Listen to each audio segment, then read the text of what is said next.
성경을 해석한다는 거가 사실 간단하고 쉬운 얘기가 아닌 것 같아요. 자,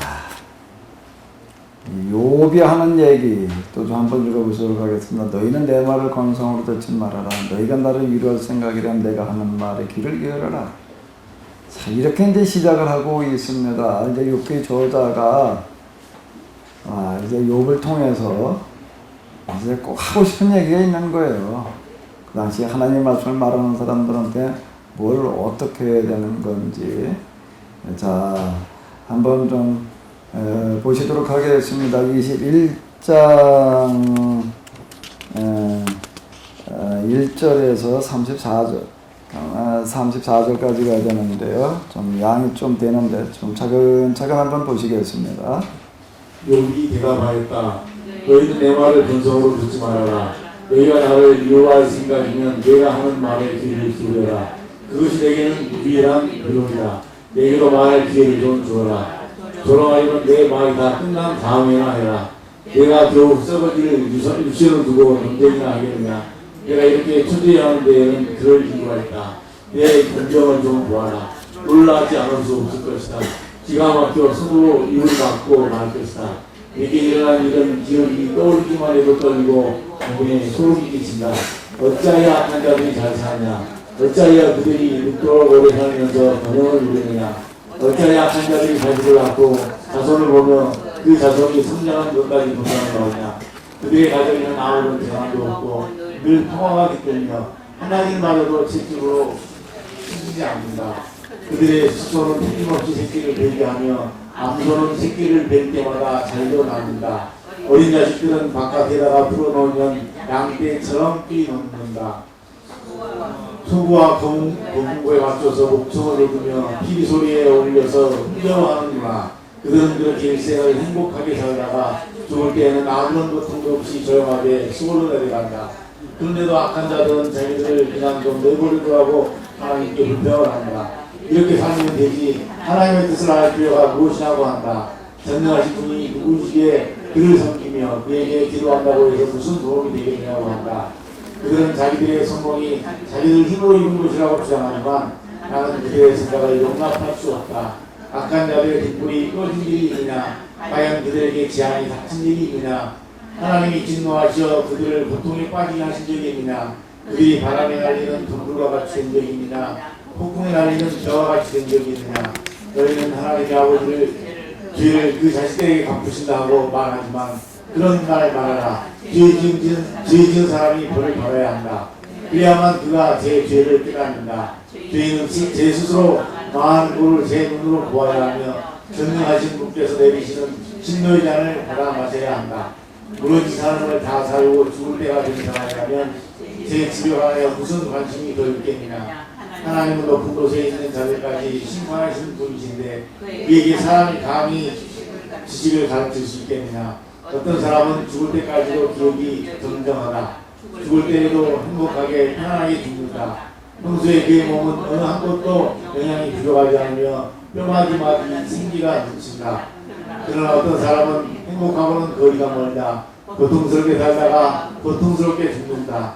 그러나 그들 두 사람은 다 함께 티끌 속에 눕고 말며 하나같이 구더기로 덮이는 신세가 된다. 너희의 생각을 내가 다 잘 알고 있다. 너희 속셈은 나를 헤아리는 것이다. 너희의 말이 새도 부리던 자의 집이 어디 있으며 악한 자가 살던 집이 어디 있느냐 한다. 너희는 세상을 많이 돌아다닌 전문 넓은 사람들과 말을 해본 일이 있느냐 없느냐. 너희는 그 여행자들이 하는 말을 알지 못하느냐. 그들이 하는 말을 들어보아라. 하나님이 진노하셔서 재앙을 내리셔도 항상 살아남는 사람은 악한 자라고 한다. 그 악한 자를 꾸짖는 사람도 없고 그가 저지른 대로 징벌하는 이도 없다고 한다. 그가 죽어 무덤으로 갈 때에는 그 화려하게 가꾼 무덤으로 갈 때에는 수도 없는 조객들이 장래의 행렬을 따르고 골짜기 흩날려 그의 시신을 부드럽게 덮어준다고 한다. 그런데 어찌하여 너희는 빈말로만 나를 위로하라 하느냐. 너희가 하는 말은 온통 거짓말뿐이다. 너희가 하는 말은 뭐라고요? 온통 거짓말뿐이에요. 뭐가 거짓말뿐이라는 얘기죠? 너희가 하는 말은 온통 거짓말. 뭐가 너희가 하는 말이 여기서 무슨 말이에요? 무슨 말이 되는 거예요? 악한 자들은 결국 어떻게 된다는 거예요? 망한다는 거예요. 자, 이렇게 지금 얘기가 되는 겁니다. 그런데 온통 거짓말이래, 그런 거는요. 봐라 말이야. 너는 온 세상 돌아다니죠? 너희 다른 동네뿐만 아니라 온 세상 돌아다니 경험 많은 사람들 얘기를 한번 들어봐라. 그들이 하는 말은 들어봐라. 하나님이 진노하셔서 재앙을 내려서도 항상 살아남는 사람은 어떤 사람이 살아남는다고? 재앙이 오게 되면 더 고생하는 사람은 어떤 사람도 고생을 하나? 전쟁이 나면 고생하는 사람은 어떤 사람도 고생을 하지요? 힘없는 사람이 더 고생하는 거예요. 힘든 사람들 빠져나갈 군형들을 다 찾아놓는다고요. 자, 너희가 하는 말은 온통 거짓말 뿐이래요. 뭐가 거짓말이라는 얘기죠? 뭐가 거짓말이라는 얘기? 악한 자들 결국 망하고 말 거라는 그런 얘기는 거짓말 투성이라고 하는 겁니다. 자, 이제 이 부분은 우리 기독교 신학에서도 이제 아주 가장 중요한 그런 한 부분을 차지해요. 이제 의인의 고난의 문제라고 하는 어떤 이런 부분들. 이거에 대해서 기독교에서는 일반적으로 어떻게들 대답을 하나, 이거에 대해서요. 어떻게 대답을 해요? 결국 이제 일바서 빌다 소발이 얘기하는 것과 크게 다르지 않습니다. 악인은 결국 망할 거라는 거예요. 심판받는다는 거예요. 근데 욥이 여기도 지적하는 게 뭔가 하게든 네가 한 말은 쌩 거짓말이다 말이야. 이 세상에도 악인이 망하는 경우가 어디 있냐? 어디 한번 봐라는 거예요. 그럼 자식 때 가서 또 망한대. 아니, 지가 죄 지은 자가 지가 벌을 받아야지. 그 편안히 죽게 되면 그게 말이 되냐? 살 때도 떵떵거리고 살고 죽은 다음에도 그냥 온 세상 조문객들이 다 몰려들고 말이야. 자, 이런 걸 제기를 하는 거예요. 근데 다들 기독교 신학에서 그동안 대답하는 것들은 주로 이제 뭐지요? 뭘 얘기를 하는 거예요? 이게 온통 모순인 거예요. 이 세상이 그냥 악하면서 잘 사는 사람들의 문제로 어떻게 대답하기가 어려운 거예요. 이건 뭐 이렇게 하면 이쪽에 걸리고 저렇게 하면 저쪽에 걸려요. 근데 우리 기독교 신학에서는 이걸 해결하기 좋은 게 하나가 있습니다. 뭐지요? 여기서 이러다 죽었어도 그 다음에 어떻게 된다는 거예요? 죽은 다음에 뭘 만다는 거예요. 저 나사로, 거지와 나사로의 그 얘기에서 나오는 건 뭐냐로 다 지옥 간다는 거예요. 지옥에 가서라도 그 문제는 해결되어진다라고 이렇게 이야기를 이제 합니다. 그러니까 좀 뭐 그렇겠다. 지금도 여기서 이래봐라. 내가 너 영원한 불못에 들어가서 이제 들볶인다. 자, 이렇게 얘기를 하는 거예요, 지금요. 그리고 요즘 또 이제 몰트만이라고 하는 사람은 뭐라고 얘기를 하나? 고난당하는 현장에 하나님을 본체하고 계시는 게 아니야. 하나님이 와서 같이 고통당하셔. 하나님 어디 매달려 계시는 십자가에 매달려 계시는 거야. 하나님 하늘에 보호자 계시는 게 아니라 십자가에 매달려 계신 하나님이라는 얘기는 뭔가 고통당하는 현장에 하나님과 같이 고통당하고 계신다. 이렇게 이제 얘기를 하는 건데 욥은 뭐라고 말하나 지금요. 욥기의 저자는 이에 대해서 뭐라고 얘기를 하나?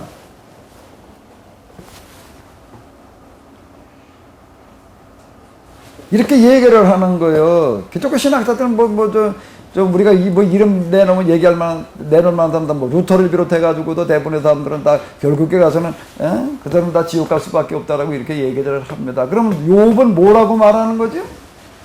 욥은 이렇게 얘기를 하는 거예요. 그렇게 말하면 한번 읽어봐봐요. 너희가 하는 말은 온통 거짓말 뿐이래요. 그건 쌩쌩 거짓말이라는 거예요. 그렇게 말하면 안 된다는 겁니다. 사실 우리 욥기에도 배울 게 참 많은 거예요. 우리는요.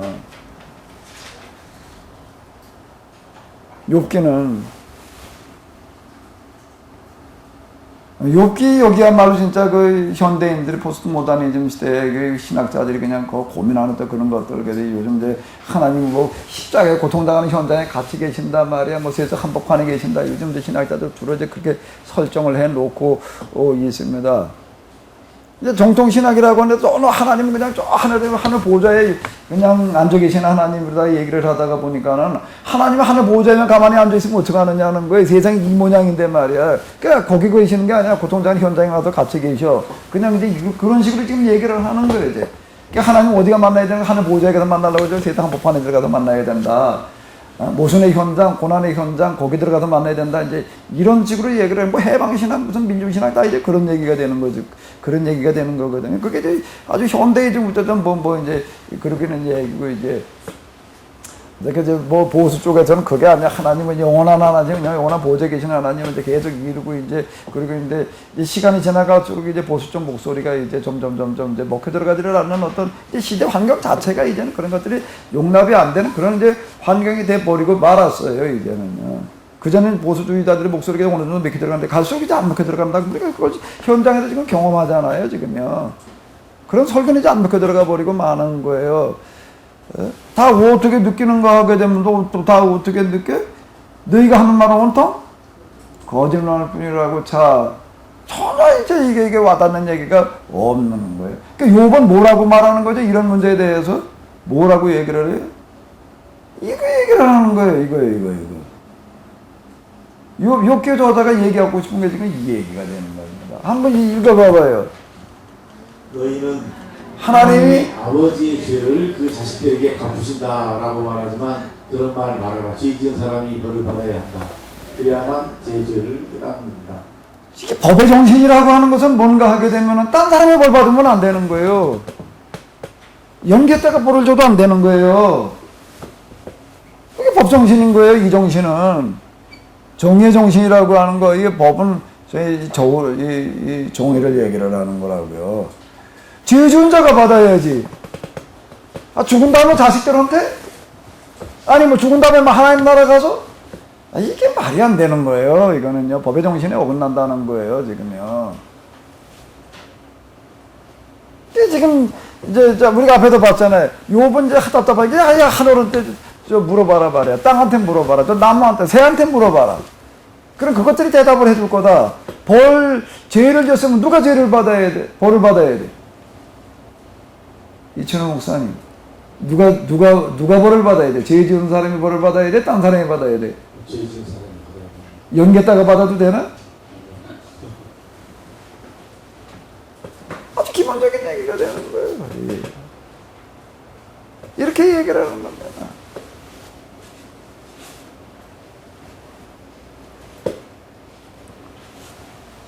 미친 사람이 차를 몰고서는 어디로 갔나면 우리나라 뭐 이제 지금 없어졌나? 여의도 광장이라고 하는 게 옛날에 있었는데 뭐 동양에서 제일 큰이 어쩌느니 그러다 뭐 그 군사 정권의 뭐 산물이라고 다 없앴나 이제? 없어졌어요? 이제 여의도 광장 집회라는 얘기 좀 못 들어보네. 없어졌어요?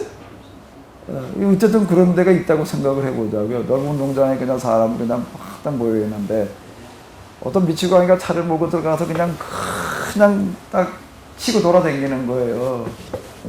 그런 일이 벌어졌다라고 할 때 그걸 어떻게 해야 될까요? 어떻게 해야 돼?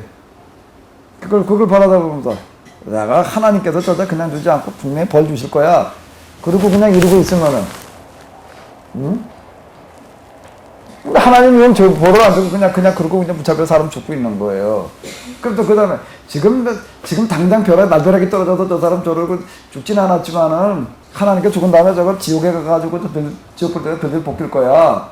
그리고 또 이러고 있으면은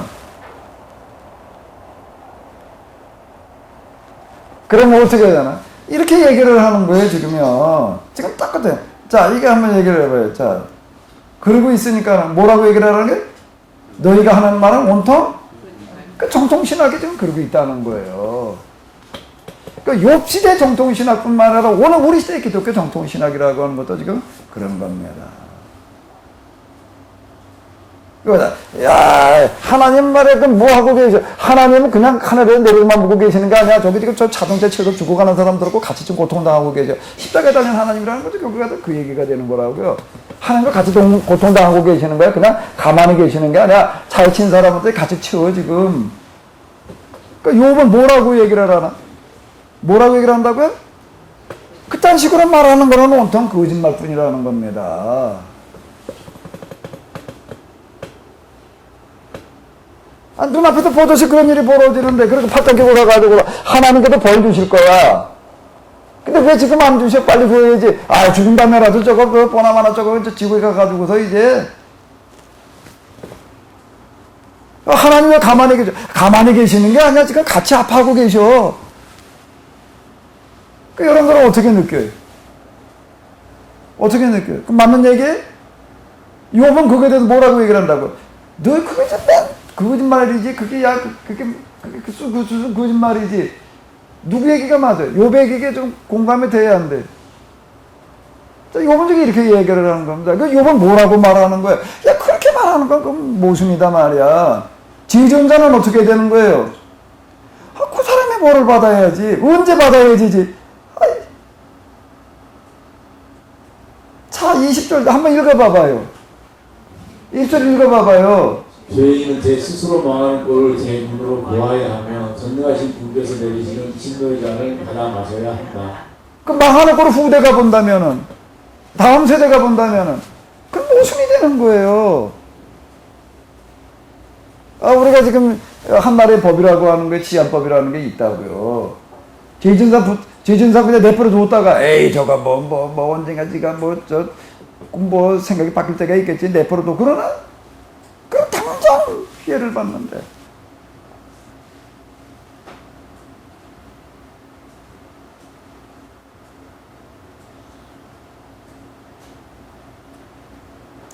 죄인은 제 스스로 망하는 꼴을 제 눈으로 봐야 한다는 겁니다. 전능하신 분께서 내리시는 진노의 잔을 자기가 마시지 남이 마시게 하면 안 된다는 거예요. 후손이 마시면 안 되는 거예요. 진노의 잔은 지가 먹어야지. 자, 이렇게 얘기를 하는 겁니다. 이렇게 얘기를 하는, 누구 얘기가 맞아요? 엘리바스 빌다 소발의 얘기는 우리 정통신학자들이 하는 얘기하고 이런 문제가 다를 바 없나. 그럼 이걸 어떻게 해결을 해야 돼? 어떻게 해야 된다는 거예요, 그러면은?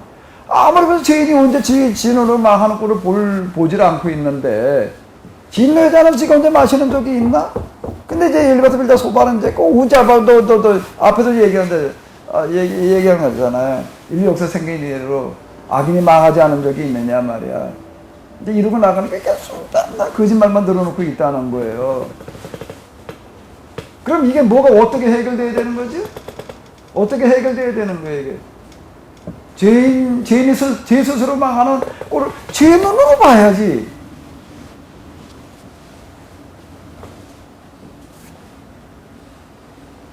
그 욥기는 뭘 어떻게 얘기하는 거죠? 이 부분에 대해서요? 어떻게 얘기를 하는 거죠?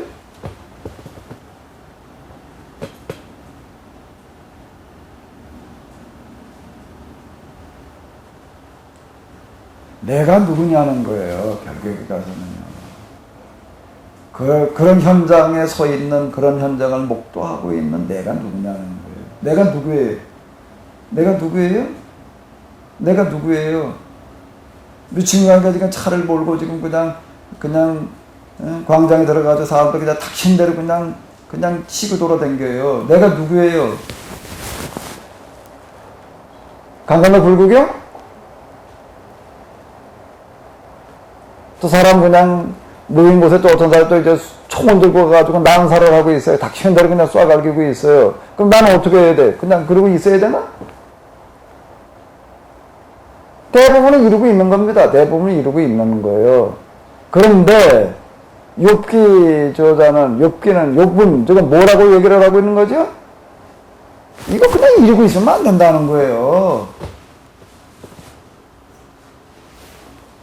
욥기에서 얘기하는 건 이런 겁니다. 이 세상에서 벌어지고 있는 그 악의 현장에서 방관하면 안 된다는 겁니다.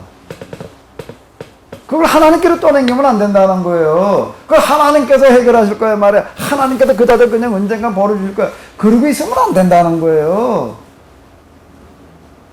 그러고 있으면 안 된다는 거예요. 욥기 이 저자는. 자, 이거는 지금 좀 땡겨가지고서 우리가 한번 이렇게 보자고요.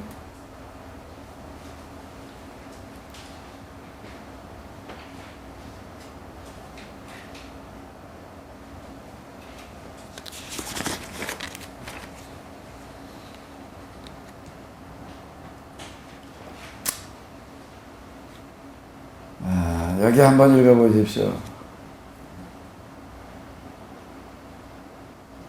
자, 여기까지만 한번 이렇게 한번 오른쪽 걸로 한번 읽어보세요. 29장 14절. 네. 나는 늘 정의를 실천하고 의사를 공평하게 처리하였다. 나는 앞을 못 보는 이에게는 눈이 되어주고 발을 저는 이에게는 발이 되어주었다.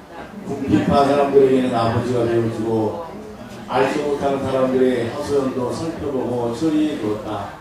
악을 행하는 자들의 택배를 으스러뜨리고 그들에게 희생당하는 사람들을 빼내어 주었다. 자, 29장 31장이라고 하는 것은 이제 우리가 첫 시간에도 이렇게 본 것처럼 1장 2장, 욥기 1장 2장에서 욥은 의인이었단 말이야. 그냥 세상에 욥만한 사람이 없다. 그냥 이렇게 이제 원론적으로 나오고 있습니다. 구체적으로 어떻게 살았는지에 대한 얘기는 없어요. 단지 그냥 자식들이 뭐 잔치를 벌이고 난 다음에 생일잔치 모여버리면은 하나하나를 위해서 다 번제를 드려뒀다. 욥은 매사에다 하는 게 이와 같았다. 근데 하나님께서 뭐라 그래? 욥만한 사람이 없다는 거야. 욥처럼 순전하며 악에서 떠나며 나를 경외하는 자가 없다. 자, 욥만한 사람이 없다라고 이렇게 계속 뭐가 어때서 그랬다라고 얘기를 하는 거는 구체적인 얘기는 없습니다. 구체적인 뭐 욥이 어떻게 살았는지는 29장 31장에 나와 있어요. 여기에서 이제 그럼 우리가 또 지나가면서 이렇게 보겠지만, 그리고 앞에도 한번 이렇게 본 거긴 하지만, 여기서 지금 요거와 관련돼서 이렇게 놓고 본다면 나는 늘 뭘 했다는 거예요? 정의를 실천하고 매사를 어떻게 했다는 거예요? 악을 행하는 자들의 턱뼈를 어떻게 했다는 거예요? 그들에게 희생당한 사람들을 빼내줬다는 겁니다. 그래서 나는 늘 죽을 때까지는 난 이렇게 건강하게 살 것이다.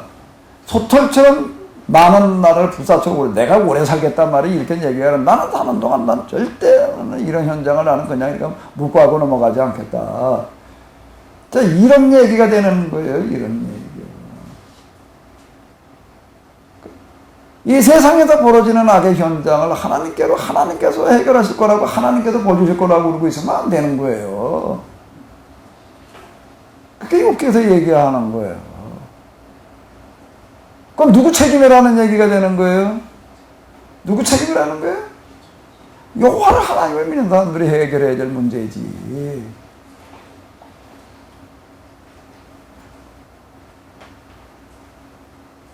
하나님 앞에서 절대자라고, 너 없이는 내가 살 수 없다라고 얘기한다. 아주 오전에 제가 그런 쪽에다 하나님만이 절대자가 아니라 우리도 그분은 우리를 절대자로 대해주시는 거예요. 왜? 무슨 절대?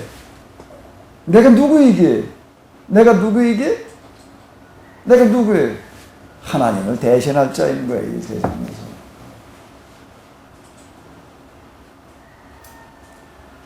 하나님을 대신할 자예요. 2차 대전 때인가 어느 교회당에 이제 폭탄이 떨어져가지고 뭐가 망가졌는가, 예수님 동무상에 손이 하나 날라갔대. 그래가지고 모여서 회의를 하는 거야. 이제 이걸 어떻게 우리가 수리를 해야 되겠냐. 이런저런 회의를 하다가 뭐 그냥 손만 좀 붙여놓자, 뭐 다시 해놓자, 뭐 얘기하다가 어떤 결정이 났는가 하면 그냥 두기로 했대. 단지 거기다 글귀를 하나 써놓기로 했대. 뭐라고요? 예수님은 손이 없으시네요. 그래서 어떻다고? 당신의 손을 필요로 하시네. 당신의 손이. 그거 와서 동상을 보면서 왜 예수님 손이 없냐라고 느끼는 그 사람이 무슨 역할을 해야 되는 거예요? 예수님의 손 역할을 대신해야 된다. 뭐 이렇게 해놨다고 그러던. 예수님은 손이 없어요. 예수님은 발이 없어요. 우리가 누구여야 되는가? 예수님의 손과 발의 역할을 해야 될 사람들이지. 이 사람 죽은 다음에 지옥 가도 벌 받을 거라고 그러면 안 돼요. 그런 악을 우리가 용납하고 있으면 안 되는 거라고요. 그런 사회악을. 그걸 내버려 두면 안 되는 거예요. 그게 좀 우리가 나가서 해야 될 일이지. 하나님 나라를 이 땅에 임하게 하는 게 뭐예요? 그냥 우리 뭐 직진 지고 서 있으면 뭐 하늘에서 하나님 나라가 저절로 내려오기를 기다려야 되나? 정통신학의 모순이 여기 있는 거예요. 그러다 보니까 뭐가 나오는 온상이 마련이 되어지는가 하면 공산주의가 등장하는 온상이 마련이 되어지는 거고요. 그러다 보니까 뭐가 발현되는가 하면 민주주의 혁명을 비롯한 온갖 시민혁명들이 어디서 일어나는가 하면 기독교 국가의 한복판에서 일어난 거라고요. 교회는 맨날 뭐라고 가르쳐가지고서 저 나중에 하나님께서 손 봐줄 거야. 그러니까 그때까지 참고 기다려. 그냥 내버려 두어. 지옥 가가지고서 그러면서 그렇게 말하는 사람일수록 꼭 어떻게 되는가 하면 그 권력과 빌붙어가지고 누릴 거 누리려고 나가요. 그렇게 말하는 사람일수록 꼭 그렇게 갑니다. 그게 역사의 교훈이에요. 종말로다가 뭐 이게 종말론적인 해결책을 제시를 하는 거예요. 이제 이런 악의 문제에 대해서요. 그러다 보니까 해방신학이 나오는 거고 민중신학이 나오는 거고. 우리나라에 민중신학이라는 게 들어가지고 민중신학이 이런 걸 이런 데 하는 애들이 그냥 군사정권 무슨 독재정권을 그냥 둬서는 안 된다고 그냥 뭘 감옥 가면서 물건을 받아 죽어가면서 그냥 저항을 한다고요. 근데 보수주의자들은 왜 정치적인 문제에 끼어들어가지고 말이야 그냥 목사가 말이야 그냥 거룩하게 교회나 지키고 있으면 되지. 근데 교회나 지키지를 않아요. 그렇게 한 사람일수록 꼭 정치인들하고 빌붙어 놓습니다. 그 사람들일수록요 꼭 그렇게 가요.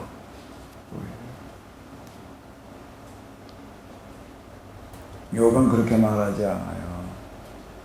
뭐라고요? 나는 매늘 뭘 어떻게 정의를 실천하고 매사를 공평하게 난 항상 가난한 자의 편에 섰다는 거예요.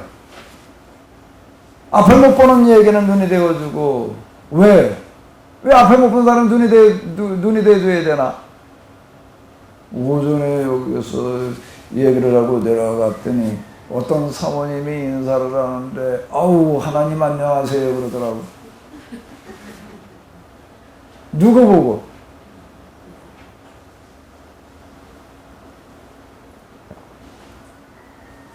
전에 교회에서 또 비슷하게 얘기를 했어요. 이 비슷하게 얘기를 하고 이제 가다가 어떤 분 이제 내려줬는데 우리 집 사람이 내리는 데다가 인사를 뭐라고 얘기했을까? 뭐 권사님 안녕히 가세요. 뭐라고요? 하나님 안녕히 가세요.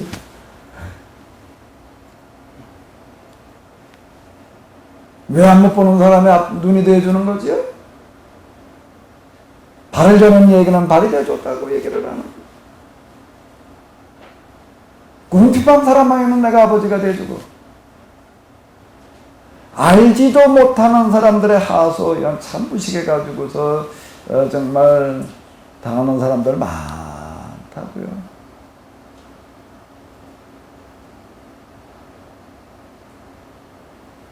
하소연을 살펴보고서 처리해 주었다. 악을 행하는 자들의 턱뼈를 쓰러뜨리고 내버려주지 않았다는 거예요. 그들께 희생당하는 사람들을 빼내줬다. 그러면 뭐가 의문이에요? 그럼 여러분들이 어디 뭐 할 말 없어요? 이렇게 얘기를 하면? 그러면 이춘호 목사님 할 말 없어요? 왜 자꾸 문 나가고 그냥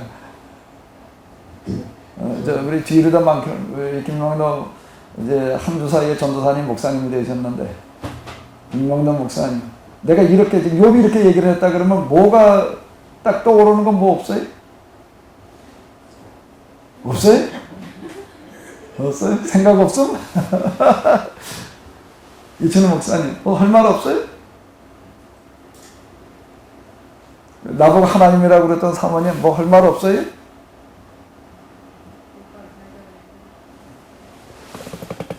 근데 넌 왜 지금은 그러고 있냐는 거예요. 왜 그런 고난을 당하고 있냐는 거예요. 이 생각 안 들어요? 매사에 나는 정의를 실천했대요. 공평하게 처리했대요. 안 못 보는 사람의 눈이 되어주고 발을 저는 이에 발이 되어줬단 말이에요. 공평한 사람들에게는 아버지가 되어주고 알지도 못하는 사람들의 하소연을 내가 살펴보고 처리해 주었다.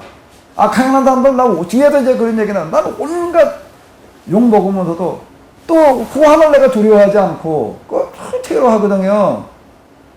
나 그거 두려워하지 않았다. 이러고 나온다고 이제 29장 31장 이제 한번 줄을 이제 나가서 이제 한번 보세요. 우리가 앞으로 이제 다 보겠지만 나 그거 후환 두려워하지 않았다는 거예요. 악을 행하는 자들이 턱뼈를 흩어지는 게 10년 남들에게 달라붙어 주는 거 그거 참 그러니까 딱 그거 안 하려고 그러는 거야. 왜 그거 뭐 잘못 빼있다가 이게 뭐 뭔 일을 당하려고.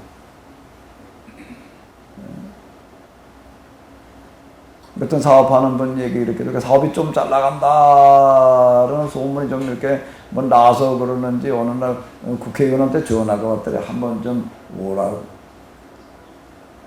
왜 오라고 그럴까? 오라고 그랬더니 뭐라고 얘기를 하는가? 뭐 어려운 일 없으세요? 우리는 없어요. 뭐 좀 힘든 거 있으면 얘기를 내가 좀 도와드릴게요. 그런 거 없어요. 아무것도 없대. 그럼 몇 가지 묻다가 이제 국회는 똘목해가지고 있으니까 뭐 더 하실 얘기 없으면 나 가겠습니다. 그리고 일어나 나왔대. 그랬더니 어떻게 됐을까? 당장 그 다음날 세무조사 들어오더라.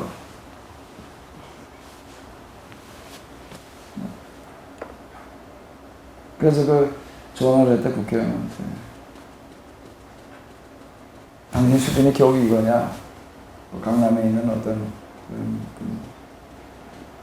그 세무조사가 나길래 장부 딱 꺼내놓고 여기서 어디 잘못된 거 이런 한 장이라도 있으면 어디 찾아내봐.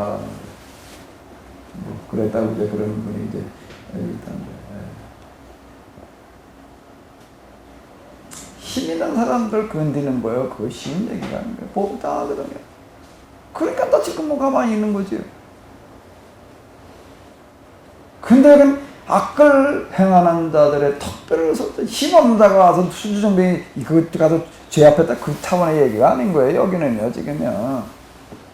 권력을 행하는 자들은 어떤 걸 잘못된 것들을 갖다 그냥 봐넘어가지 않았단 말이에요. 이루고 예배를 하는 건데요. 자, 그런데 왜 지금 이 모양이 되는 거예요, 지금 요분요? 근데 왜? 이건 뭐로 설명을 해야 되나?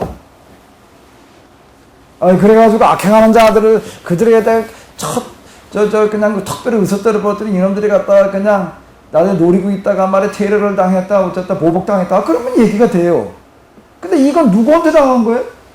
어느 날 바람이 몰려와가지고 자식이 다 죽었어. 거기 나강도들이 와가지고 재산 집어가는 거 봐봐요. 이거 후한으로 온 게 아니에요. 상관없이 오는 어떤 이런 것들이라고요. 왜 이런 일을 당해? 요번 이렇게 얘기를 하는 겁니다. 난 지금 하나님께서 쏘시는 화살에 내가 지금 얻어맞고 있다. 지금 난 하나님한테 내가 이런 일을 당하고 있다라고 이렇게 지금 얘기를 하는 거예요. 근데 왜 요번, 하나님도 그런 거 지켜주셔야지. 아멘? 대답이 없으시네. 하나님께 이런 사람 지켜주셔야 돼, 안 지켜주셔야 돼? 이제 다운크로져가지고 뭐가 어떻게 된 건지 그냥 이걸 안 해야 될지, 노면을 해야 될지, 이게 지금 얼굴에서 보니까 이거 뭘 어떻게 해야 되나. 완전 혼란 한복판이 돼가지고서.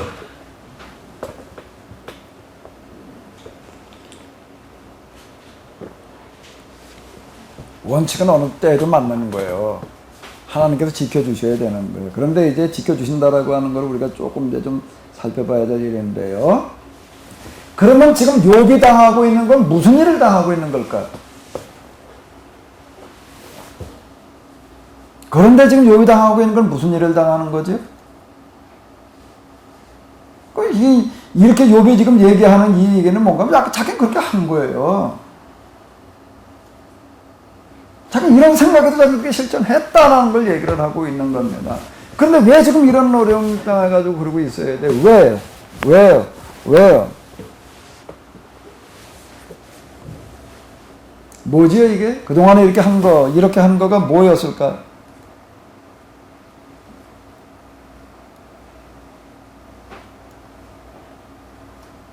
이게 뭐였을까, 이게? 뭐죠?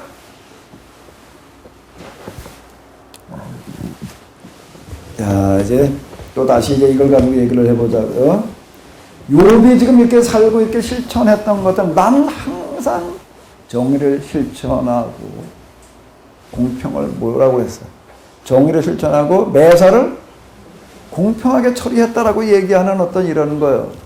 악을 행하는 자들의 턱뼈를 으스러뜨리고 그들에게 희생당하는 사람들을 빼놔주었다라고 얘기를 하는 이거는 결국 그런데 지금 왜 이 모양이 돼 있는 거예요? 근데 이게 지금 어떻다는 이렇게 사는 거가 뭐였다는 얘기가 되는 거죠. 지금 현재 지금 욥이 당하고 있는 일은 무슨 일이 되는 거죠? 지금 그냥 자식들이 떼죽음을 당하고 그냥 온 재산이 다 날아가가지고 완전 그냥 거지가 되는 그런 일들이 이게 뭐가 된 거예요? 뭐가 된 거예요? 두 가지로 나타날 수가 있는 거예요. 하나는 하나님의 징계로다가 나타날 수도 있는 거고요. 징계로 나타날 수도 있어요.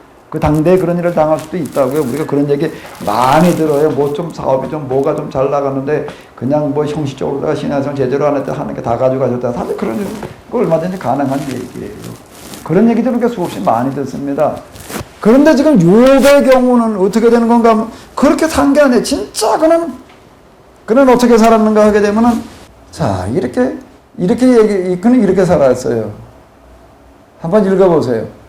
그와 같이 순전하고 정직하여 하나님을 경외하며 악에서 떠난 자가 없다는 겁니다. 자, 그 욥이 지금 29장에서 지금 하는 얘기가 지금 이제 이런 얘기에 해당되어지는 거예요. 이게. 그럼 뭐가 순전하고 정직하고 하나님을 경외하며 악에서 떠나는 자라고 얘기를 하는가 하면 이렇게 사는 걸 말하는 거예요. 이렇게 사는 거예요. 그냥 저 자식들이 모여서 잔치 벌렸을 때 하나하나 좀 뭐 마음속으로 죄를 졌을까봐 번제나 드려주는 거 예배신앙 이걸 얘기를 하는 게 아니고 실천신앙을 여기서 지금 얘기하는 겁니다. 그러면은 욥이 이렇게 살았어요. 하나님께서도 뭐라고 얘기를 하시는가 하면 그와 같이 순전하고 정직하여 하나님을 경외하고 악에서 떠난 자가 없는 거예요. 그런데 욥에게 닥쳐온 일은 그러면 뭐라는 얘기가 되는 거죠? 욥에게 닥쳐온 일은 뭐라는 얘기예요? 제가 계속 얘기를 하는 건데 아까도 얘기했 능동정화에서 수동정화로 넘어가는 거예요. 그 능동정화에서 수동적으로 넘어간다는 건 뭔 얘기인가 하게 되면 하나님의 응답이라는 얘기인데 그 응답은 물론 응답 우리는 그러면 이제 기도의 응답으로다가 주로 이렇게 생각을 하는데 그 기도의 응답이라고 하는 거가 여기 와가지고 꿇어 엎드려 하는 거 기도나 가지고 하는 응답 그런 기도로부터 나오는 응답 이제 우리는 주로 이렇게 생각을 하는데 그거는 이제 예배신앙이 되는 겁니다. 그 예배신앙에서는 그렇게 얘기를 하는 거고요. 여기에서 응답은 뭔가 하면 그가 평소에 살았던 삶의 응답인 거예요. 지금 그가 그렇게 살았기 때문에 어떻게 지금 이렇게 살았기 때문에 그 삶이 응답이 되어져 가지고 그가 승승장구해서 뭐가 어떻게 됐다 우리는 이렇게 생각을 하게 되는데 여기서는 누구도 예상치 못하는 그런 걸로다가 가는 게 뭘로 간다는 거예요? 수동적인 정화로 간다는 겁니다. 수동적인 정화라는 것은 뭐예요? 그 사람의 무의식, 잠재의식 속에 들어있는 불순물을 제거하는 거예요.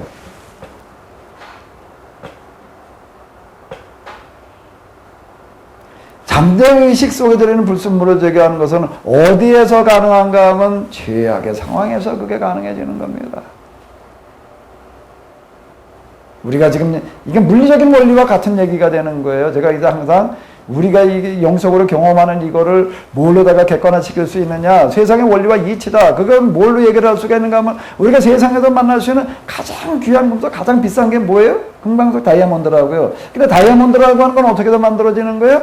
고열과 고압. 이 세상에서 만날 수 있는 제일 높은 고열, 고압을 통해 가지고서 뭐가 만들어지는가 하면 다이아몬드라고 하는 걸 만들어지는 거예요. 그 연필심하고 똑같은 거예요. 재료는 원재료는 연필심은 흑연하고 똑같은 거예요. 그런데 그게 얼마나 많은 고열과 고압을 받느냐에 따라서 하나는 연필심으로 써먹는 거고 하나는 다이아몬드로 써먹는 거예요. 그 수동적인 정화라고 하는 것은 뭘 얘기를 하는가 하면 고열과 고압 탱크에 들어가는 거예요. 고열과 고압 탱크에 들어가는 거예요. 죄의 대가로 말미암아서 당하는 시련과 고난이라고 하는 것도 있지만은요. 그러니까 대부분 다 그걸로만 잣대를 내는 거예요. 엘리바스 빌자 소바른지 그걸로만 보는 거예요. 그러니까 너도 지금 뭔가 못된 짓을 해가지고서 네가 가난한 자들의 자식을 갖다가 착취해 먹었으니까 네 자식들이 그렇게 죽은 거야. 자 이제 이렇게 얘기를 하고 있는 거예요. 네가 가난하고 등쳐 먹었으니까 네 재산이 다 날아간 거야. 이렇게 지금 재고 있다고요. 근데 욥기는 지금 뭘 얘기하는 그거 그렇게만 얘기할 게 아니라 어떤 사람의 경우도 있다는 얘기예요. 어떤 사람의 경우도 얘기했다는 욥과 같이 뭐 하는 사람이 있을 수 있다는 거예요. 하나님으로 말미암아 수동적인 정화의 과정을 겪는 사람이 있다라고 하는 겁니다. 그러면 그럼 이 수동적인 정화는 뭐 하는데 필요한가? 이 사람들이 불순물을 걸어낸다는 거, 잠재의식 속에 들어있는 불순물을 제육에도 금방석까지 만들어낸다는 건 뭘 말하는 거예요? 그건 특별한 용도가 있다는 겁니다. 다이아몬드라고 하는 거가 특별한 용도가 있는 것처럼 다이아몬드라고 하는 것은 일반 쇠로다가는 잘라낼 수 없는 것들을 가공을 한다고요. 우리가 지금 쇠를 깎아내고 뚫고 뭐하고 하는 거 끄트머리 속에는 끄트머리에 다 뭐가 달라붙는 거 유리칼 같은 것도 유리는 그거 흠집 몰아내기가 참 힘든 거예요. 근데 갖다 대기만 하면 쭉 흠집에 나가요. 그 끄트머리에 뭐가 붙어 있는 거죠? 다이아몬드가 붙어 있는 거예요. 자연 다이아몬드가 아닌 거 인조 다이아몬드죠. 요즘은 이제 그게 다이아몬드가 그렇게 뭐 가격이 비싸고 이제 많지 않다 보니까 그걸 어디서다 그렇게 구해요. 그래서 인조, 그러니까 인위적으로다가 고열과 고발 통해 가지고 만들어내는 거예요. 그러니까 요즘 그 가공, 금속 가공하는 어떤 그런 거에는 딱 그런 것들이 붙어 있습니다. 그러니까 뭐 돌 같은 거 뭐 이렇게 뭐 자르고 뭐하고 하는 것들이 다 이제 그거 가지고 이제 자르는 어떤 그런 건데, 자 이걸 통해 가지고 이제 그 다음에는 어떻게 하겠다는 거예요. 이거의 목적은 뭐예요? 이게 목적은 뭐죠? 이 세상에 정말 뿌리 깊게 박혀 있는 악을 제거하는 도구가 되게 하시겠다는 거예요. 왜? 이 사람이 여태 무하는 사람이었기 때문에, 무하는 사람이었기 때문에 정의를 실천하고 매사를 공평하게 처리하던 사람인 거예요. 악을 행하다가 턱뼈를 부러뜨리는 사람이었다는 거예요. 더 큰 악을 행하는 사람들, 세상의 구조악이라고 하는 거를 이제 해결하는 훈련을, 그거는 그냥 처음부터 아무런 과정 없이 되는 게 아니라 그 과정을 몸으로 살고 실천했던 사람을 통해서 그걸 아시겠다는 게 수동적인 정화는 이걸 얘기를 하는 거예요. 요백에 일어나는 일은 지금 이거예요. 그러니까 욕기저자는 지금 이걸 얘기를 하고 있습니다. 이 얘기가 그러면 지금 이걸 통해서 욕기저자는 뭘 말하고 있는 건가? 그 시대 사람들에게는 뭘 말하는 건가요, 지금요? 그 시대 사람들에게는 뭘 말하는 거죠, 그러면은?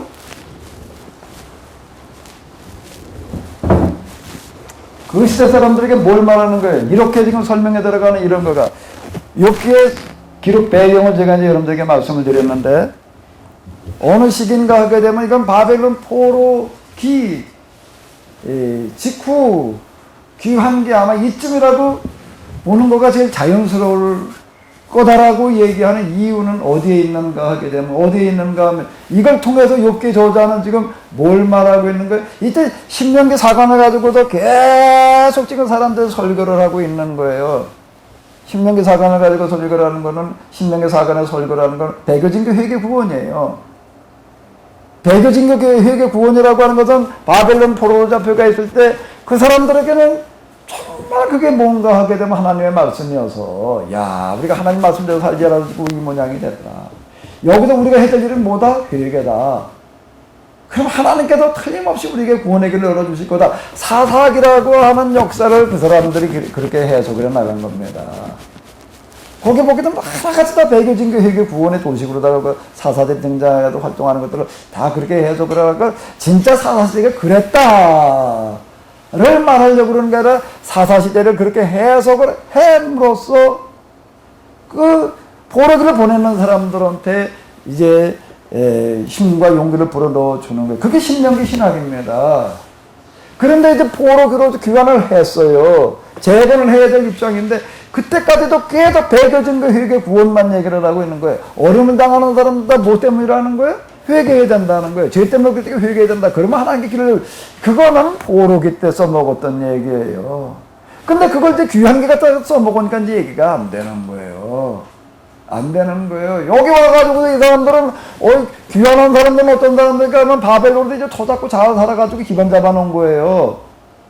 그리고 바벨론이라고 하는 거, EBS에서 그 만들어 놓은 그 다큐멘터리 있습니다. 다큐 프로인가가 있어요. 아마 저기 이렇게 보세요. EBS에서 만들어 놓은 다큐 프로 맞는 것 같은데, 거기 131번째에서부터 한 3번 정도로 그 바벨론을 다루고 있습니다. 거기 이렇게 보시게 되면은 그 바벨론이라고 하는 도시가 얼마나 어마어마한 도시였는지를 잘 다뤄놓고 있습니다. 현대 그래픽보다가 재현을 해놔가지고 그걸 보시게 되면요, 백문이 불여일견인데, 이 사람들이 그 바벨론 성이라고, 바벨탑이라고 하는 거가 왜 이제 창세기가 바벨탑 얘기가 나오는가라고 하는 거, 그 바벨론 성을 보게 되면 이제 이해가 되는 거고, 그때 그 사람들이 얼마나 어마어마한 삶을 살았는가라고 하는 걸 여기서 볼 수가 있는 건데, 그런데 자 보세요.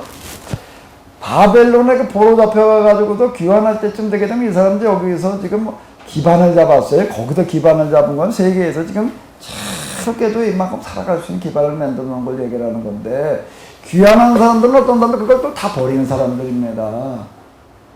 다 버리고 귀환 대우에 참여해가지고 지금 여기 와 있는 사람들은요, 바벨론에 그냥 살았으면요, 거기서 아주 잘 살 수 있는 거예요. 유복하게 정말 아주 정말. 근데 그걸 다 버리고 지금 이러고 와가지고도 그냥 이게 뭐 지금 우리가 예스라엘 느헤미야 이런 데서 이제 한번 봐봐봐요. 이게 아이고 정말 사람에 당할 수 있는 완전 정말 바벨론 포로기가 지금 또 재현되고 있는 거예요. 그보다 바벨론 포로기라고 하는 건 외적으로다가 안정되어 있는 거예요. 가서 몸이 고달팠다는 얘기일 뿐이죠. 사실 이제 고대에 있어서 제일 고생하는 사람들은 노예가 아니라 자유인이었습니다. 노예들은 자기 주권이라는 게 없었다는 것뿐이지 최소한 밥은 안 굶어요. 부잣집에 가서 얹혀 있으니까 밥은 안 굶어요. 밥 먹을 걱정을 하는 사람들은 아니에요. 근데 자유인이라고 하는 사람들은, 가난한 사람들은 이제 밥 먹고 살 대책이 없는 거예요. 바벨론에서 포로살이 하던 사람들, 이 사람들은 훨씬 더 지금 어떤 면에서는 더 어려운 상황에 놓여 있는 거예요. 포로라고 하는 이름은 들어있지 않지만, 노예는 아니지만은 자유인이지만 이게 뭐 살아갈 대책이 없어 지금. 그리고 온갖 시련과 고난에 빠져 있는데, 거기다 대고 지금 설교하는 자들은 맨날 16년 신앙만 가지고서 지금 뭔가 뭐 여기 회개하기도 하나님께서 뭐 길을 열어, 거기다 지금 내 처음은 미약하나 나중에 힘이 창대할 거라는 게 지금 이 상황에서 얘기를 하는 거예요. 그런 신학을 가지고도 네가 지금 하나님께 돌아오게 되면 하나님께서 뭘 열어주시고 뭘 어떻게 해주시고 뭘 어떻게 해주시고, 자 이런 상황인 거예요. 이런 상황인데 지금 그런 상황인데 지금 이스라엘 사람들의 상황은 어떤 거예요 지금요. 여기에서 지금 욥기 기자는 이런 걸 배경으로 해가지고 지금 욥기를 말하고 있는 겁니다. 그럼 욥이 지금 당하고 있는 시련과 고난은 뭐가 오버랩되는 거지요? 뭐가 오버랩되는 거예요? 이스라엘 사람들이, 귀한 사람들이 당면에 있는 현실인 거예요. 근데 그 현실이 지금 뭐라고 그런 얘기를 하는 거예요? 하나님께서 지금 갈고 다듬어가지고 뭘 만들고 계시다는 얘기예요? 수동적인 정화. 즉 뭐예요? 금속으로 얘기를 한다면 뭐를 만들어 놓는 것 같다고요? 금강석을 만들어 놓는 지금 금강석 훈련을 받고 있다.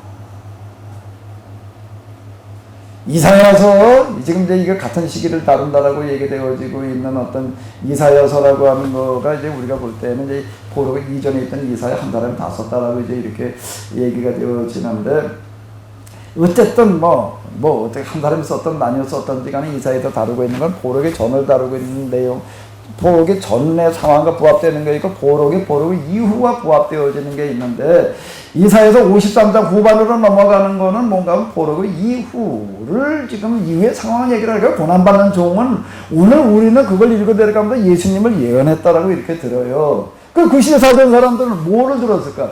이사야서 53장을 읽어 내려가면서, 자, 이런 걸 읽어 내려가면서 우리는 어떻게 읽는가 하게 되면은, 자, 한번 읽어보시겠습니다. 계획성경이 워낙 익숙해졌으니까 한번 계획성경을 맨 왼쪽을 읽어보시자고요.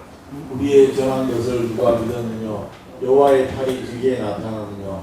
그는 주 앞에서 자라나기를 연한 순 같고 마른 땅에서 나온 줄기 같아서 고운 모양도 없고 핀자도 없은즉 우리 보기에 흠모할 만한 아름다운 것이 없도다.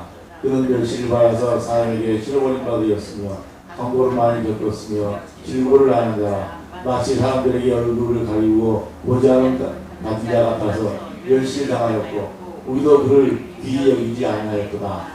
그는 실로 우리의 질고를 지고 우리의 슬픔을 당하였거든. 우리는 생각하기를 그는 징벌을 받아서 하나님에게 맞으며 고난을 당한다 했도다. 그가 기름은 우리의 허물을 인하며 그가 상함은 우리의 죄악을 인하니라. 그가 징계를 받음으로 우리가 평화를 누리고 그가 채찍에 맞음으로 우리가 나음을 입었도다. 우리는 다 양 같아서 그를 행하여 각기 제갈 길로 갔거늘 여호와께서는 우리의 죄악을 그에게 담당시키셨구나. 이거는 예수님의 제자들이 예수님의 십자가를 경험하고 난 다음에 부활을 경험한다고 나간 다음에 읽어보니까는, 이야, 이건 뭐 예수님을 예언한 거다 이제 이렇게 이제 받아들인 거고, 그 이전까지는 그렇게 받아들이는 사람은 없어요. 그럼 뭘 여기서 이사야 이 당시, 여기 기록될 당시에는 지금 뭘 얘기하는가 하면 이스라엘 사람들의 상황을 지금 얘기를 하는 거예요. 그들이 겪고 있는 어떤 이라고 그래도 그라고 이렇게 나가고 있는 어떤 이런 것들이 그래서 지금 이스라엘이 당면에 있는 현실을 얘기하려고 그러는 거라. 지금 여기 욥기도 지금 마찬가지가 되는 거예요. 우리가 그렇게 살았단 말이에요. 근데 왜 이런 어려움이 와야 되느냐? 지금 귀환 이후에 지금 당면하고 있는 우리가 바벨로 그냥 살았더라면 우리가 이렇게까지 고생을 안 해도 되는데 우리가 와가지고 말이야 하나님께 인도하시리라 그러고 하는데 왜 우리가 이래야 되고 있느냐라고 이런 무릎 앞에 놓여 있는 사람들한테 뭐라고 얘기를 해야 되는 거? 우리가 지금 당면에 있는 어떤 이런 걸 욥이라고 한 사람을 설정을 해가지고도 지금 끌고 나가고 있는 거예요. 설교자들은 그냥 설교자들의 이야기도 한 스스로 저는 생각이기도 한 거예요. 사실 엘리바스 빌다 소발의 얘기는 설교자들만 있는데 우리에게 들려오는 그런 내 생각, 그 마귀의 생각이에요. 마귀가 넣는 그 생각이라는 게 있습니다. 마귀는 그런 생각을 가지고 우리가 계속 괴롭히는 거예요, 지금. 이게 뭐 하나님 말씀드리면 뭐가 좀 잘 돼야 될 텐데 말이야. 근데 거기 와보니까 거기 악한 자들이라는 게 뭔가 뭐 주변에 뭐 사마리아 뭐 그 주변에 그런 사람들 얘기를 하는데 이것들이 그냥 그 기승을 부르고 있는데 이걸 뭘 어떻게 그래 하나님께서 그런 자들을 금방 손봐주시리라 말이지. 곧 손봐주리라. 세상에도 손 안 보면 이제 나중에 죽은 다음에도 손봐주실 거다. 이러고 있는 어떤 이런 상황 속에서 지금 그들은 도대체 이걸 어떻게 해야 되느냐라는 이런 문제에 대해 부딪히는 건데 이 문제는 우리가 해결해야 될 문제라고 이렇게 이거는 얘기를 하는 겁니다. 그런데 우리가 당면하는 어려움이라고 하는 거는 뭘 해결을 하는가 하게 되면 하나님께서 우리를 아주 쓸만한 연장으로 지금 만들고 계시다. 영성 수련이다. 아멘? 자, 그런데 여러분들이 이거를 이제 어떻게 끌고 들어가야 되는가 하게 되면은요, 다시 이제, 내가 앞에서 계속 몇 차례 얘기했던 거 또 반복할게요. 요번 지금 이런 능동적인 정화적을 실천하는 삶이었어요. 그 사람처럼 누가 순전하고 온전하며 여호와를 경외하고 악에서 떠나는 자가 없는 거예요. 그런데 이런 어려움을 닦아도 그렇게 돼가요. 저는 저 나름대로 어떤 영적인 경험을 통해 가지고서 자 무엇보다 수동적인 정화의 과정, 제가 선배들 얘기하는 어떤 이런 것들 아주 죽을 고생을 이제 겪어가면서 이제 그리고 경험을 해가지고 그리고 이제 그러고 나서 이거 겪어놓고 이렇게 주르르 보니까 이제 욥기를 제가 뭐 전에도 이렇게 봤던 게 아니에요. 이런 거 겪고 난 다음에 가서 보니까는 참 욥이 겪고 있는 거가 이게 수동적인 정화의 어떤 그런 이야기들이구나. 제가 수동적인 이걸 겪어보니까 이 밑바닥 겪어보고 나니까는 그게 뭔 얘기인지 이해가 되는 어떤 이런 거지요. 이걸 안 겪으면 내가 안 보이는 거예요. 그런데 지금 여러분들은 그럼 이제 어떻게 해야 되나? 이걸 어떻게 해야 돼? 뭐 욥처럼 무슨 길을 가면 되는 거예요? 여기서 얘기하는 것처럼 자, 한번 읽어봐봐요. 그와 같이 순전하고 정직하여 하나님을 경외하며 악에서 떠난 자가 없는 사람이 되는 거죠. 욥처럼. 욥처럼 그렇게 되시기를 바랍니다. 아멘은 안 해요. 그래서 어떻게 하라고? 그 결과를 뭐로 가라고요? 수동적인 정화로 가라는 얘기가 되는 거예요. 그렇게 열심히 살아가지고 수동적인 정화로 가시기 바랍니다. 현실성이 없어요. 거기까지 이렇게 간다라고 하는 어떤 이런 거예요. 그건 어려운 얘기예요. 그리고 그렇게 하자고 그래가지고 그 해낼 수 있는 사람. 근데 여기에 가 있는 사람이 욥처럼 살아가지고 가는 사람도 있고 또 어떻게 하는 사람도 있을까요? 어떻게 하는 사람도 있는 거예요? 금방 우리가 본 것처럼 어떤가 하면 다 나름대로 지금 어떻게 하는가 하면 살아있다라고 하는 것 자체는 그걸 뭐와 같이 살아가는 거라고요? 고난이라는 것과 같이 살아가고 있는 거예요. 다 정도의 차이는 있지만은 다 고통과 더불어 살아가요. 이게 경제적으로 어려운 사람, 건강이 어려운 사람, 그것도 저것도 아니면 관계의 어려움은 남편과 아내의 관계가 뭐 자식들이 속을 썩여가지고 뭐가 어때가지고 뭐 온갖 문제, 저 속에 지금 이제 한복판에 들어와 있는데 어차피 여기 들어와 있어요. 그럼 오늘 우리는 이 부분을 어떻게 해야 될 것인가 하게 되면은 내가 지금 여기서 당하는 시련과 고난이라고 하는 그 한복판에서 오늘 우리가 이걸 이해로 이걸 접근해 들어간다라고 하는 거죠. 그럼 이걸 어떻게, 요번 저래가지고 저기로 갔대. 그러니까 우리도 저렇게 살아가지고, 그건 평생 가도 안 될 노릇이고, 지금 여기서 당장 될 수 있는 게 있어요. 지금 내가 당면에 있는 그 어려움을 통해 가지고서 어떻게 되어지는가 하게 되면 하나님께서 원하시는 목적으로 나를 끌고 나가면 되는 거예요. 포로기에는 어떻게 끌고 갔는가 하면 배교진교 회개 구원으로 끌고 갔습니다. 그거 신명기 신학이라고 그러는 거예요. 지금 여기서 우리는 신명기 신학이라고 하는 것은 그 이후에 이 욥기가 쓰여지는 당시뿐만 아니라 계속 지금 뭐만 설포되는, 그것만 설포되는 거예요. 여기 있는 사람들한테 가다 하나님 말씀대로 살고 말에 애쓰고 기도하고, 그럼 하나님께서 되게 해주실 거야. 그렇게 해버리게 되면은 뭐라고 그러는가 하면 욥이 뭐라고 그러냐, 그건 늘 거짓말만 떠들고 있다는 얘기가 되는 거예요. 그래서 다 해결되나요? 아니에요. 그러면 또 욥이 지적하는 얘기는 늘 입만 열면 거짓말만 떠들어야 된다고 이렇게 얘기가 되는 거예요. 신명기 신학으로다가 이걸 말하면 안 되는 거예요. 근데 오늘 우리의 주변은 주로 신명기 신학으로 이걸 얘기를 하는 거예요. 내가 하나님께 돌아오다 회개하고 돌이키고 하나님께서 또 그 길을 열어줄 거야. 또 간증으로다가 또 몰라도 어떻게 했더니 말이야 조금 해줬다 또 이래가 무슨 또 아주 그냥 침소붕대에 연목구어에 간증으로다가 이래가지고서 그렇게 하면 될 건 뭐냐로 왜곡된 환상을 만들어 놓습니다. 그래가지고 그냥 그거를 위해서 그냥 들이다 기도하게 하는 어떤 그런 식으로 이걸 끌고 나가는데 악마의 수작에 놀아나는 거예요. 당장 사람들에게 듣기 좋은 얘기고 아주 간단한 얘기인 것 같지만은요. 자, 천만의 얘기가 되는 거고, 이거를 뭘로 끌고 나가라고요? 영성수련으로 끌고 나간다는 걸, 자, 욥이라는 사람이 이걸 통해가지고서 어떻게 되는가 하게 되면은, 여기서 금망석으로 만들어냈는데, 왜 그러면 그런 10자식 한꺼번에 죽어야 되고 재산이 다 날아가야 되고 몸에 병이 들어가지고서 정말 그런 아주 이 세상에서 가장 비참한 사람이 되어져 가는가. 그걸 통해서 금강석이 만들어진다. 아니 무슨 금강석? 그 다이아몬드가 그 다음에 막 쏟아져 나왔나?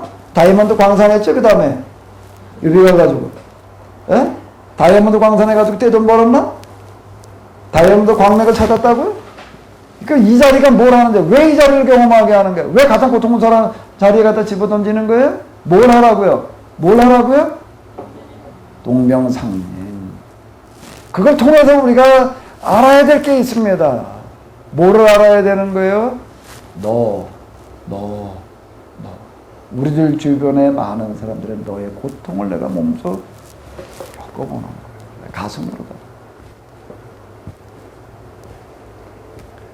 겪어본다는 거는 뭘 말하는 그 사람의 아픔에 내가 이제 인카네이션이라고 하는 게 있습니다. 성육신이라고 하는 어떤 그런 것과 이제 우리 이 구원론의 가장 중요한 어떤 핵심입니다. 하나님께 우리를 구원하시기 위해서 사람이 되셨다라고 하는 거예요. 성육신이라고 이제 이렇게 얘기를 하는데 이 과정을 통해서 내가 성육신 해야 되는 거예요.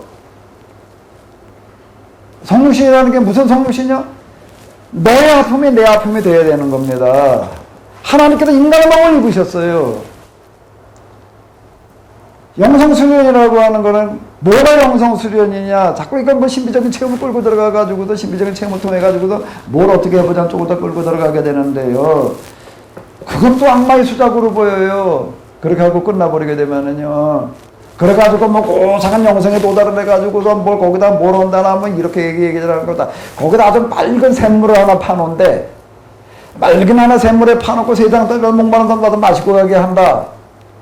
자, 이렇게 얘기를 합니다. 그다음 무슨 떼제공동체 이런 거 얘기하면 떼제공동체 얘기를 합니다. 거기는 그냥 뭔가 떼제공동체, 거기는 그냥 수도원에 수도사진 모여가지고도 그냥 수도만 하는 거야. 수도만 하는 그런 건데 그냥 세계 속에 지친 사람들 거기 와가지고도 그거 보고 와서 물 한 방울 퍼먹고 뭐 먹고 위로받고 돌아간다 이런 식으로다가 얘기를 하는데 그건 인카네이션이 아니에요. 거기 가서 샘물 파놓는 게 그건 헬라적인 영성의 방식입니다. 초월적인 영성의 방식인 거예요. 히브리 성경의 욥기에서 얘기하고 있는 건 뭔가 그럼 내가 내려가서 인카네이션이 돼야 되는 게 무슨 인카네이션이야? 가장 힘든 사람들의 삶의 그 애환을 내가 내 가슴 속으로다가 내가 품는 거예요. 내가 여기에 성육신 해야 되는 거예요. 내 몸으로다 내가 그걸 겪어야 되는 거예요. 그리고 그 다음에는 뭐 하는 사람이 되는 거라고요? 뭐 하는 사람이 되는 거라고요? 그걸 해결하는 사람이 되는 겁니다. 그럼 제가 건강으로 내가 어려움을 겪고 있다라고 한다면 그 건강을 어려움을 통해 가지고 병든 사람의 아픔을 내가 직접 내가 겪어보는 거예요. 하나님은 어떤 하나님이신가 하면 통해서 일하시는 하나님이신데 그분의 전문가를 통해서 일하시지. 병든 사람의 아픈 것을 해결하시는 하나님은 누구를 통해서 일을 하셔야지 상식에 맞을까요? 세상 의사는 의술을 배워가지고 한다라고 그랬지만 돈벌이 하는 의사는 그렇게 할지 모르지만 하나님께서 병 고치는 사람으로 쓰시는 의사는 어떤 의사여야 될까? 어떤 의사여야 될까? 이따 갖춰야 될 제일 조건이 뭘까요? 아픈 사람은 뭘로 느끼는 사람이어야 되는 거예요? 아픈 사람의 아픔을 가슴으로 느끼는 사람이어야지 되는 거. 그래서 상처받은 치유자라는 얘기가 나오는 거예요. 내가 지금 겪고 있는 어려운 문제가 곧 뭐가 되는가 하면 이건 내 사명의 훈련이 된다는 겁니다. 아주 단순한 이치예요. 그래서 이거를 저는 뭐라고 그러면 고난의 승화라고 제가 이렇게 이제 이름을 붙이는 거예요. 이거야말로 고난의 승화다. 내 고난을 여기서 물론 해결을 해가지고서 뭐 그러면 하는 길을 이렇게 나가지고 해결을 분명히 해야 돼요. 무슨 해결인가 하면 뭘 해결해야 되는 거죠? 뭘 해결해야 돼? 병드는 사람이 뭘 해결해야 되는 거예요? 그 전에 행했던 거, 뭐 잘못한 거, 물론 그런 거 해결해야 돼. 그 1차적인, 2차적인 해결은 뭘까요? 2차적인 해결은 뭘까요? 내가 병들어가지고 보니 내 주변에 병들어서 신음하고 동한 사람들이 너무 많았던 거예요. 근데 난 그들의 아픔을 너무 모르고 있었어요. 너무 무관심했어요. 여기에 진정한 회개는 이게 회개예요. 내가 어떻게 뭘 해결해가지고 빨리 여기서 벗어날까? 그렇게 되면 완전 역방향으로 가는 거고요. 이건 영성 수련이 아니에요. 영성 악행이 되는 거예요. 시간 낭비가 되는 거예요. 그렇게 되면은요, 여기서 난 너무나도 내가 그런 사람들 아픔을 모르고 있었다는 거예요. 그걸 회개하는 거예요.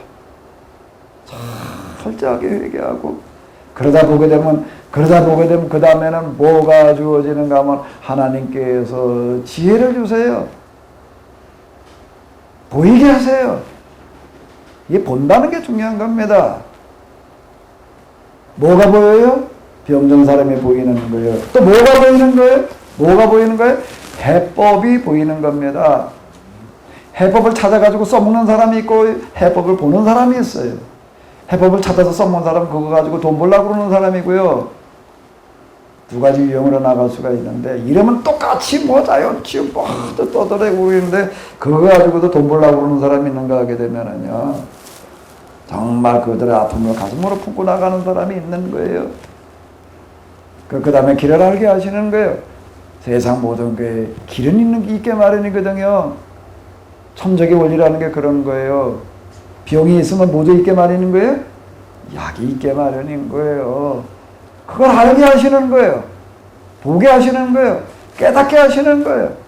이것도 저것도 다 아니라면 계시로라도 알게 하신다라고 하는 겁니다. 왜요? 누구에게 그 아픔을 진정으로 고통스러워하는 사람을 통해서 암의 문제가 틀림없이 해결되기는 돼야 돼요. 근데 누구를 통해서요? 암 환자의 고통이 얼마나 큰지를 가슴으로 느끼고 있는 사람을 통해서 그 길을 열어놓으실 거예요. 그게 하나님의 방식입니다. 돈벌이로 접근해 들어가는 그와 같은 의술로 해결되어지는 게 아니라 그건 계속 악순환으로 갑니다. 그거는 그렇게 가는 거예요. 하나님께서 그렇게 하시는 게 아니라 그 근원을 치유해내시는 그와 같은 분이신데, 관계 때문에 파탄에 이르는 사람들이 있어요. 회개해야죠. 그 관계가 악행이 돼, 파탄이 난 게 나도 한 축에 책임을 졌으니까 손뼉이라는 게 마주치니까 나오는 거지. 한 손에 휘둘러가지고 무섭게 손뼉이 쳐져요. 회개해야죠. 근데 또 뭘 회개해야 되나? 내가 그 상황이 되고 보니까 참 그것 때문에 힘들어하는 사람이 너무 많은 거예요. 난 근데 너무 그동안 그런 거에 대해서 난 무관심했던 거예요. 자, 또 회개하는 거예요. 그럼 그 다음에는 어떻게 될까요? 보여요. 뭐가요? 아픈 사람이 보여요. 관계 때문에 힘들어하는 사람이 보여요. 또 뭐가 보일까요? 뭐가 보일까요? 그 사람에게 다가가서 해결해 줄 수 있는 방법도 보이는 거예요. 근데 그 사람이 말하는 말 한마디가 그 사람에는 말 한마디가 그 사람에게는 큰 위로가 되고 큰 힘이 되는 거고 그 치유의 역사가 일어나는 거예요. 그 다음에 경제적인 문제가 있어요. 웬만큼 살다가 그냥 밑바닥에 경제적으로 완전 밑바닥으로 떨어져가지고 지금 말거지가 돼가지고 보니까 회개해야지. 그동안 잘못 살았던 거 물론 회개해야지. 신앙대로 살지 않았던 거 회개해야지. 또 뭘 회개해야 돼? 좀 돈 좀 가지고 있을 때 기생력만 했지. 도덕공리만 했지. 정말 월세방 전전하면서 좀 힘들어하는 사람들의 애원을 이제 생각이나 해봤나? 철저하게 회개해야 될 일인 거예요. 철저하게 회개해야 될 일인 거예요. 병들어서는 철저하게 회개해야 돼. 내가 좀 웬만할 때 병들어서 힘든 사람을 내가 이제 생각이나 해봤나? 난 맨날 이럴 줄 알았지. 좀 일이 좀 사업이 잘 되는 사람들 맨날 잘 될 줄 알았지. 마흔 난 다음에 비로소 회개해야 되는데 너무나도 이런 걸 내가 무관심하고 모른 채 했다는 거예요. 그래서 어떻게 하라고요? 어떻게 내가 기도를 해가지고 어떻게 또 응답을 받아가지고 뭐 어떻게 내가 또 빨리 여기서 또 회복할까? 언제 하나님께서 또 회복시켜 주실려나? 언제 또 길을 열어주실려나? 이렇게 얘기를 한다면 자 기복종교에서 하는 방식이 되는 거고요. 그것은 무슨 비법 뭘 어떻게 하면 된다? 그건 다 이교 종교에서 무당 종교에서 하는 방식인 거고. 그러면 여기 여호와의 종교 성경에서 하는 방식이라고 하는 건 뭐라고? 여기서 고난의 승화가 돼야 되는 거예요. 가난한 사람들의 아픔이 정말로 내 아픔이 돼야 되는 거예요.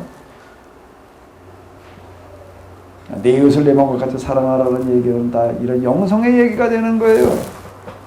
그렇게 되어졌을 때 정말로 육화, 인카네이션이 되어졌을 때 그 다음에 어떻게 되는 거죠? 그 다음에 어떻게 되는 건 길이 보이는 겁니다.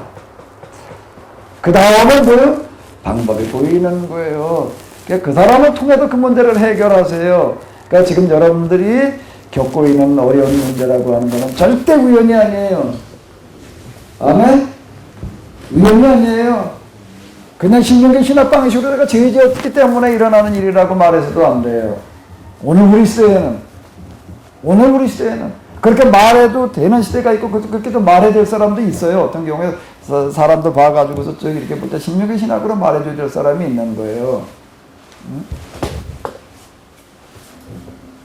근데 지금 일반적인 방식으로 일반적인 건 뭔가 하게 되면 금방 얘기해서 내가 지금 겪고 있는 시련과 고난이라고 하는 건 뭔가 하면 결코 우연이 아니고 하나님께서 말해주고 만들고 계시는 거예요. 뭘로다가요? 해결책으로 만들어 놓고 계신 거. 무슨 해결책? 무슨 해결책? 무슨 해결자? 하나님의 해결자예요. 이 세상의 병든 사람의 문제를 해결할 자는 바로 너였다. 이 세상의 가난한 자들의 문제를 해결할 자는 바로 너였다. 아멘? 아멘? 그러니까 무슨 얘기냐면 지금 내가 힘들어하는 그 부분이 곧 하나님의 손길이 될 수 있다라고 하는 겁니다. 그건 저절로 되는 건 아니에요. 내가 그걸 그렇게 만들어가야 되는 거예요. 만들어가야 되는 거예요. 뭘 통해 가지고서요? 뭘 통해 가지고서요? 뭘 통해 가지고 그걸 만들어가야 되나? 뭘 통해서 만들어가야 되는 거죠? 간접 경험. 간접 경험이라는 게 뭘로 시작되어야 된다고요? 바른 내가 지금 당면한 이런 문제를 어떻게 내가 이해해야 될 것인가. 여기 신명기 신학으로 여기 엘리바스 빌다서 얘기가 엘리바스 빌다 소발의 얘기는 다 틀린 얘기가 아니에요. 어떤 사람에게는 지금 엘리바스 빌다 소발의 얘기가 약인 사람이 있을 수 있어요. 어떤 사람에게는 뭐라고요? 욥의 얘기가 또 약일 수 있는 사람이 있는 거예요. 다 욥의 얘기만 가지고 미로통으로 다 밀고 나가도 안 되는 얘기고요. 엘리바스 빌다 소발의 얘기 가지고도 그냥 다 또 미로통으로 또 끌고 나가도 안 될 얘기고, 성경에는 게 다양한 얘기가 들어있는 거예요. 다양한 얘기. 하나님의 은혜로 말미암아 이 시간 이 자리까지 오신 여러분들 모두에게 이 말씀이, 여기 기록되어진 성경의 이런 문자들이 하나님의 음성으로, 하나님의 말씀으로 다가가는 그런 은혜가 함께 하시기를 바랍니다. 교회에서 예배드리고 나서 이렇게 나중에 얘기하는 걸 이렇게 보게 되면은요, 내가 얘기한 거하고는 상관없이 은혜 받는 분들이 많더라고요. 난 그런 식으로 얘기한 적이 없는데 전혀 딴 쪽으로다가 해석을 해가, 그냥 내가 그 얘기 들으면 야, 꿈보다 해몽이 더 좋다. 그때 어이가 없기도 하다가 또 곰곰이 생각을 해봐요. 하나님께서 하시는 일이다. 그걸 어떻게 막어? 그리고 또 하나, 내가 얘기한 의도대로 다 은혜 받는 거 다 받아야 된다라고 얘기해도 또 안 되겠더라고요. 내가 앉는 사람이 다 다른데, 다 똑같은 사람이 앉아있는 게 아니거든요. 그들의 당면의 그 일들이 다 달라요. 그러니까 그 나머지는 어쩌나 하나님께서 알아서 은혜 받게 하시는 것 같아. 아멘? 현대 신학자 가운데 바르트라는 사람인데 말씀의 신학이라는 걸 얘기한 사람이 있습니다. 그건 뭔가 하나님의 말씀을 선포하면 말씀이 알아서 은혜 받게 하신대. 아멘? 근데 문제는 어디에 있는가 하면 선포하는 사람이 그렇다고 그냥 무책임하게 막말하면 안 되는 얘기고 무책임하게 막말하면 곤란한 얘기고요. 이 모든 상황들을 그래도 기본적으로다가는 좀 파악을 해야지 되는 거예요. 그리고 어떤 마음을 가지고 말을 하는가 하면 한 가지 마음만 가지고 말을 하면 안 되는 거고요. 다방면에 다양한 마음을 가지고 복합적인 상황을 파악을 하면서 말씀을 말하다 보게 되면 하나님의 성령의 도우심으로 말미암아서 듣는 사람들에게 다양하게 알아서 은혜 받게 하실 줄로 믿습니다. 알아서 되게 하실 줄로 믿습니다. 아마 제가 열심히 떠든 얘기가 여러분들이 다 똑같이 다가가지는 않았을 것 같아요. 하나님께서 알아서 다가가게 하셔서 아마 저희가 말한 것보다는 훨씬 더 다양한 방식으로 하나님께서 인도하셨으리라고 생각되어지는데요. 한 주일 동안 가셔서요. 여러분들이 당하실 시련과 고난 속에서 절대 좌절하지 마시고 실망하지 마시고, 비록 내 몸이 썩 없어질지라도, 여기 그러고 있잖아요. 내 몸뚱아리가 팍 문드러져 없어질지라도 난 아니면 하나님 내 눈으로 직접 뵙겠다. 자, 이렇게 얘기하는 어떤 그런 게 있는데, 하나님께서 여러분들을 만들어 가시는 현장 속에서 아주 쓸모있는 현장으로 만들어지시는 한 주간이 되시기 바랍니다. 진행 한 주일 동안 이 세상에서 나가 살아갈 때에 많은 문제들을 또한 당하게 될 줄로 압니다. 전혀 예상치 못했던 문제에 또한 저희들이 직면하게 될 줄로 압니다. 아멘. 그런 저희들에게 함께 하시고 은혜를 베풀어 주시어서 그 과정에서 저희들이 욥기에서 얘기하는 것처럼 만들어지고 다듬어지고 날이 세워질 수 있도록 인도하여 주시옵소서. 저희들이 생각하는 것보다 더 좋은 방향으로 하나님께서 인도하여 주시옵소서. 내 계획, 내 생각, 내 의중대로 되지 않았다고 실망하지 않게 하시고, 또 내 계획, 내 생각대로 되었다고 해가지고 교만하지 않을 수 있도록 하나님 도와 주시옵소서. 하나님께서는 가장 좋은 방식으로 저희들을 인도해 주실 줄로 믿사오며 우리 주 예수 그리스도의 이름으로 기도하옵나이다. 하루 종일 수고 많으셨습니다.